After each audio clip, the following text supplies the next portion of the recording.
All right, guys, we don't do this very often, but today I'm going to put on my economist hat. Economist? Yeah, my economist hat. I was a business major in college, but I was a finance major. So I'm really good at my own personal finances and keeping track of my own money and where I'm going and how much I'm spending and how much profit and loss and margins and all that stuff. I am not good at the economy aspect of it. I never dug it. I never really... I don't know why. I was just never really interested in it. Today's video, we're going to take a look at the recent sales volume in the hobby. And I'm just going to tell you right now, the hobby is absolutely freaking exploding. And I've got the data to prove it. And this is not just a couple of samples of cards that are going up like we normally see. You know, I'll do these Fanatics weekly recaps. Today's episode, we're looking at the hobby in general. Pokemon, baseball, football, Jay-Z cards, Eminem cards, Hawk Tuah Girl cards, all of that crap, everything. You're not going to believe this, some of the data that I'm about to share with you. We're going to use the Cardladder index feature, and I'm going to show you guys what I'm talking about. Short video, but I think it's important for you guys to take note and to remember that words talk, but numbers scream.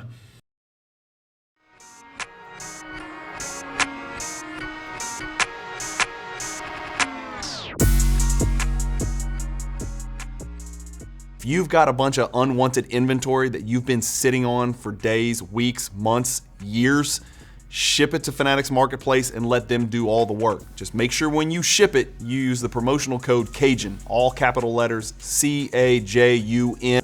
All right, folks, here we go. Let's switch you over to Cardladder. I am in something called the Industry tab. I didn't even know it existed. Josh the other day told me you should check out the Industry tab. I think you would find it interesting, and it would give your viewers a really good, step back look at what the hell's going on out there, kind of all things considered, right? Because we tend to get hyper-focused in the hobby. I know what's happening in the Jordan market. I've got my finger on the pulse of the Jordan market like very few people out there in the world. When he gets to Kobe and LeBron, I'm a little bit out of it. When he gets to ultra modern basketball, I'm even a little bit more out of it. I don't know if it's doing great or bad or good or whatever. But then when you step out of that and you get into Pokemon and hockey and soccer and football and all that stuff, I am an absolute imbecile. I'm an idiot. I'm useless. I'm worthless. But Cardladder's got a feature called the Industry tab, and it's over here, and I don't know why it's a little briefcase, but it's a little briefcase with a plus on it. When you click that, it takes you to this page right here, and this is the Industry View. And here's what it says. The Industry View gives you a high-level overview of the secondary market's health with in-depth secondary market. For those of you who didn't take business in graduate school or go to didn't major in business or whatever, the secondary market is after the product has been sold to the public and it is sold again from citizen to citizen. I guess that's a very generic. Again, I'm a finance major, not an economist, and I don't know the denotation of the term secondary market, but generally speaking, it's when things are sold for the second time. That's why it's called the secondary market. So we're not talking about buying wax directly from Fanatics. We're talking about pulling a card out of a pack and then boom, it hits eBay, Heritage, Fanatics, Alt, etc. We're talking about those sales. So that's the secondary market. The overview of the secondary market's health with in-depth data around overall sales volume. The volume graphs show the total dollar amount spent for the given timeline, daily or monthly, and the sales count graphs show how many unique sales occurred. So we're going to look at dollar value, total transactions, completely total transactions on a month-to-month basis, but we're also going to look at the actual number of transactions. The units, the data points, right? Not just the total volume of sales, right? Of dollar figures, but we're also look at the total units that are being bought and sold. Verified volume describes how much of the volume was verified by the Cardladder team. Okay, so let's get started with this one. Monthly volume. This is absolutely astonishing to me, and I felt it, and I've talked about it, and I've warned you guys that it was happening, but I didn't realize it was happening hobby-wide. I thought it was maybe just the 90s basketball stuff that I give a damn about, but apparently there's more to this feeling of momentum and this tingly feeling that I'm getting in my nether regions about cards. Here we go. Check it out. The monthly volume. This is the total amount of money spent on cards, not basketball cards, not football cards, cards. Like this is everything. Lord of the Rings autographs. And sealed wax each month. Note, this does not include memorabilia, tickets, etc. You know why? Those aren't cards. You know what else? I don't give a damn about that stuff. So this is cards. Total cards, everything. Think about any kind of card you got. It's everything. Check it out. Over the last 2 years, that's 24 months worth of data, right? We're going October through this last completed month of August. This is the highest month. This is it. Last August, right? The 30 days that just passed. Here we are. It's September 5th. Last month was the most money that was spent on cards, not sports cards, cards, trading cards, all that stuff in the last 2 years. But what's even more impressive, you're not going to believe this, guys, because, right, we've all been, taught, it's been ingrained that cards are down, it's come way back down from 2021. Well, you know what? Prices have. Price per transaction and the value of certain individual cards have come back, generally speaking, from the year 2021. But you know what hasn't? The total amount of money being spent in the hobby. And you know what's really important for hobby momentum and hobby growth and hobby health? It's the total number of dollars, not the dollar price per unit purchased. Check this out. Last month, you're not going to believe this.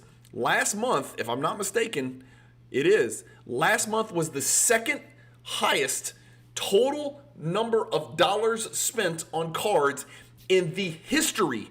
And what's even more interesting is the most ever spent in the hobby on cards was in February of 2022, contrary to what I would have presumed, which would have been any time in the first quarter of 2021. So while we know that cards were running, and here it is, March 2021, card prices were at their peak. Price per card was probably at its peak if we had a graph for that. But total dollars spent across the hobby was not peaking in 2021. It peaked in 2022. And then look what happens. It comes all the way back down, and I'm still doing videos and people are still having fun, to November of 2023. And look what's happened since then. 153, 200, 225, 214, 196. Guys, 236 plus $1 million spent on cards in the month of August, the second most that's ever been spent in any month in history, ever, forever, and ever, and ever. That is a really, really good sign. All right, there's more to this. You can break it down, how that money was spent, right? Here you go, total amount of money spent on cards and seal wax with 5 highest grossing platforms just for August. So this is just August. Again, we got to remember, your boy, eBay, eBay, your platform of choice, right? Where such an incredible quantity of cards is sold. It dwarfs all of the others, even combined. 190 out of the 200 and what did we say, 50 something, 236 million. 190 out of the 236 million was spent on eBay. What is that, like over 80% probably? Heritage 13 million, Fanatics 12 million, Golden 11 million, REA 8 million. So you can see these guys are battling it out. Alt's going to be somewhere in there. There's a couple of other auction houses that are going to be in there. Heritage, Fanatics, and Golden are right on each other. That's pretty interesting information to have as well. Again, that doesn't reflect total number of units. That's just total dollars spent, which is probably why Heritage is in there. I don't think Heritage obviously sells as many cards as Fanatics and Golden. They almost certainly do not, but the dollar value of those old ass vintage and pre-war cards and all those special big high dollar cards can lead to this number right here. It'd be curious to look at other months and see if on average, generally speaking, Fanatics and Golden were ahead of Heritage. I don't know. It'd be an interesting analysis. I want to keep going down. Daily volume, I do not care at all. You'll see these spikes and it looks like a fat guy on a treadmill for an EKG, and there's a reason for that, because auctions end on certain days. So on Thursday, Alt's weekly auctions end, so that might spike. Sundays, obviously, Fanatics weekly will spike, and then, every fourth Thursday, Fanatics Premier auctions will end. Golden auction, Premier, Elite auctions, those will be spike days. So this is not super duper helpful in my opinion. So let's keep going. This is the monthly sales count. So this is the second metric that I really, really care about. And this is how many actual units are transacted, how many cards change hands, or how many separate sales transactions occur, right? It's not going to go per card, because a lot of 7,000 cards that sells is one transaction still. So the total number of transactions tracked in sales history each month, and this is not just on eBay or Alt or Heritage. This is all of them, all of those platforms that Cardladder tracks, which is damn near everyone you can think of, and then a couple of them that I've never heard of. The most ever, guys. The most in the last 2 years, I should say. The most in the last 2 years. More transactions and more dollar volume last month than any month in the last 2 years. If we back it out to all time, this is what I love to see. This is what I love to see. The most ever, and it's really not close, and it's trending drastically upwards. This is that spike in demand. This is that increase in the number of people that are actually in the hobby that we've been waiting to see. So despite the fact that since 2021, in most cases, the average price of the average card is down, notwithstanding Michael Jordan, notwithstanding Jokic, notwithstanding, certain players who have popped off, right? But even though the average price per card and the average card is down for total price, the total number of cards being bought and sold is up. The total number of dollars spent on cards is up. Those are two great signs of hobby health. Anybody who disagrees with me, tell me why you disagree with me. In the total amount of money spent on cards verified on the Cardladder, that doesn't really matter. That's just a small data. Okay, so that's a number right there. This is just as impressive. So this substantiates the total volume. This doesn't mean, there might have been a bunch of $2, $1, $3, $4, $5, $7 million cards sold, right? That could be a little misrepresentative if you just go by dollar volume. But if you go dollar volume, yes, and then you go total number of transactions, yes, most in history. In history, it just means that the average price of the cards are down, but the number of people buying cards and the number of cards they're buying is going up. And I think that's a great indication for the hobby. Again, this video doesn't really, dig into the minutia and into the details of each particular segment. We can go into the Cardladder indexes if we wanted to screw around with all that stuff right here. Let's just pull those up real quick. I just did a video on these, so I don't really need to do those again. Those are not popping up. There they are. So that's a lot of green, y'all. I'm sorry, that's a lot of green. This is over the last 30 days. I count 3, 6, 9, 12, 15, 18, 19 of the 30 indexes, approximately 28 indexes, something like that. 19 of the indexes are up. We've looked at these, so we're not going to go into that again. But everything is turning green, right? This is great. Everything is turning green. In fact, that's going to be the name of this video. Everything is turning green. What does it mean for the hobby? That's the video thumbnail. I'm a genius. I just thought of it. Even Cajuns come up with great ideas. Guys, let me know if you feel the positive momentum that I feel. I've just established a couple more affiliate partnerships with some entities in the hobby. I'm really excited to talk to you guys about those once those get firmed up. Stay tuned. There's some great stuff coming out on the Cajun Cardboard YouTube channel. There's a ton of momentum, not just in the hobby, but with the Cajun Cardboard channel as well. I'm up 3x the number of views per month. I don't know what's happening.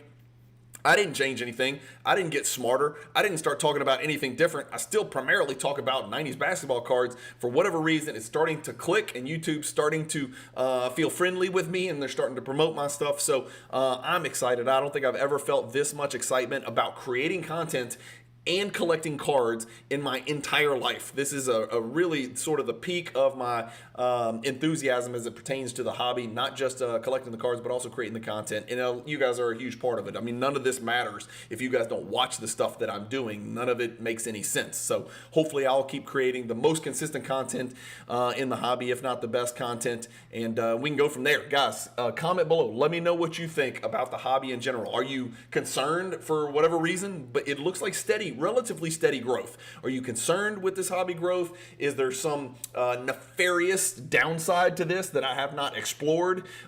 Is it even better than I think it is? Let me know what you think about the indexes that we looked at on Cardladder today. Keep collecting, stay positive in the hobby, and peace.